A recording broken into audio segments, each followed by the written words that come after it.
Very quickly in Georgia, you realize how big that state is. We started in Atlanta and then we went down to Columbus, Georgia to follow Michelle Nunn around. And the first thing we noticed was how good of a candidate she really seemed to be. This is someone who's running for the first time. You don't see her a lot on national television.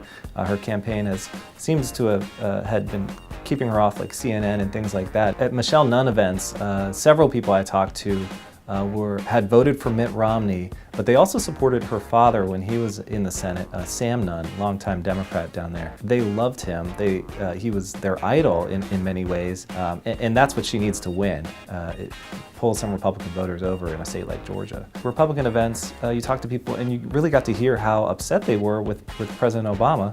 At a barbecue down near Savannah, we also got a sense of how different the state is. So down in Savannah, in the southeast corner of the state, they think of Atlanta as far away as Washington, D.C. They think the people up north in Georgia are just as out of touch. Each state kind of has its own big political event of the year. Virginia, Iowa, they have their things. And in Georgia, one of them at least is this huge barbecue at a pond house down outside of Savannah. When we were there, every single statewide candidate was there, statewide elected official. And the people who were at the barbecue were actually from all over the state as well. These were mainly law enforcement officials from everywhere.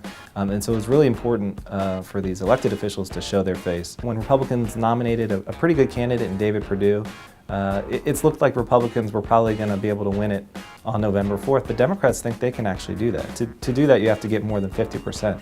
Otherwise, they go to a January 6th runoff if no candidate gets 50. That's probably the most likely possibility, and it's something we'll definitely be watching on election night, and it could keep control of the Senate unknown for 2 more months.